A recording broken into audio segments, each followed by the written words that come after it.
મનોજભાઈ સાહેબ આવે તો જ અમે નહીં આવીએ. મનોજભાઈ સાહેબ આવશે તો જ સારામાં આવશે એમ ને?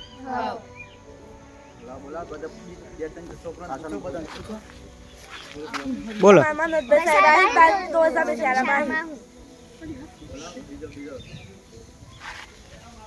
હવે કોઈ નહીં જતું, મનોજભાઈ સાહેબ આવજો. કોઈ બીજો શિક્ષક નહીં. અમારા બીજો કોઈ શિક્ષક જોતો નહીં, અમારા મનોજભાઈ સાહેબ આવજો. શિક્ષકની બદલી થઈ તો લોકોએ કર્યો વિરોધ.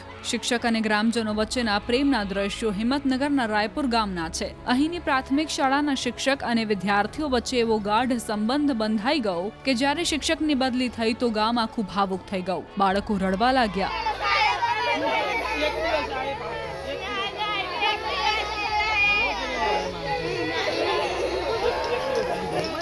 શિક્ષકની બદલી રોકવાની માંગ સાથે ઉગ્ર વિરોધ કર્યો. ગ્રામજનો અને વિદ્યાર્થીઓએ શાળાને તાળાબંધી કરી અને વિરોધ નોંધાવ્યો. પ્રિય શિક્ષકની બદલી થતા બાળકો શાળામાં જવા તૈયાર નથી. શિક્ષકના આંતરિક વિવાદના કારણે બદલી કરાતા લોકોમાં નારાજગી છે. શિક્ષકની વાપસી સુધી શાળા ન ખોલવાની ગ્રામજનોએ ચીમકી ઉચ્ચારી છે. અમારી શાળામાં 3 વર્ષ પહેલાં એક બેન હાજર થયા હતા. તો એ બેનના આવ્યા પછી અમારી શાળામાં ઝઘડા ચાલુ થયા. એ ઝઘડાનું નિરાકરણ લાવવા મેં ડીપીઓ સાહેબને અરજી આપી. તો અત્યાર સુધી તો કોઈ નિરાકરણ આવ્યું નહીં. પછી અમે તારાબંધી કરી. તારાબંધી કર્યા પછી એવું કહેવામાં આવ્યું કે હવે આ ઝઘડા નહીં થાય. તો છતાં આ ઝઘડા થતા હતા. તો અમે એવી અરજી આપી કે પટેલ ગીતાબેન મનહરભાઈની બદલી કરી નાખો તો આ શાળામાં સોલ્યુશન આવી જશે.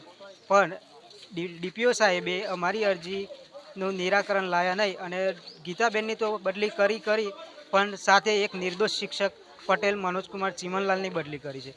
આ શિક્ષકની બદલી ખોટી રીતના કરવામાં આવી છે અને અમારા બાળકો એવું કહે છે કે જ્યાં સુધી આ શિક્ષક નહીં આવે ત્યાં સુધી અમે શાળામાં નહીં જઈએ.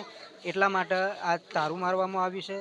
અને બીજું, શિક્ષકને પાછા આ શાળામાં લાવવા માટે અમે વિનંતી કરીએ છીએ. પાછા લાવવામાં નહીં આવે તો અમે આ રીતના ચાલુ જ રાખીશું. આગળ આંદોલન ચાલુ જ રાખીશું. મનોજભાઈ સાહેબ આજ સુધી 17-18 વર્ષથી અહીંયા નોકરી કરતા હતા, પણ આજ સુધી એમના નામની કોઈ બબાલ આવી નથી. અને આજે આ બે ગીતાબેન આવ્યા પછી શાળામાં બહુ જ છોકરાને ભણવામાં અને બધી વાતે તકલીફ પડવા લાગી છે. છોકરાને દરેક વાતે ઘરે આવીને છોકરો વાતે કરે છે. ઘરે આવીને કે બેન આ રીતના આવું કરે છે, તેવું કરે છે. બધી આપણે છોકરો સ્કૂલમાં ભણાવવા મોકલીએ છીએ તો સંસ્કાર આ શાળામાં શિક્ષકો ઝઘડે તો સંસ્કાર છોકરો પર જ પડે ને કણા પર પડે. એટલે અમારું એવું નિવેદન છે કે અત્યાર સુધી મનોજભાઈ સાહેબ સરસ રીતે એમની આચાર્યની ફરજ બજાવી હતી અને એ જ સાહેબ પાછા આવે અને એ જ આ શાળાનું સંચાલન કરે એવી અમારી નમ્ર વિનંતી છે.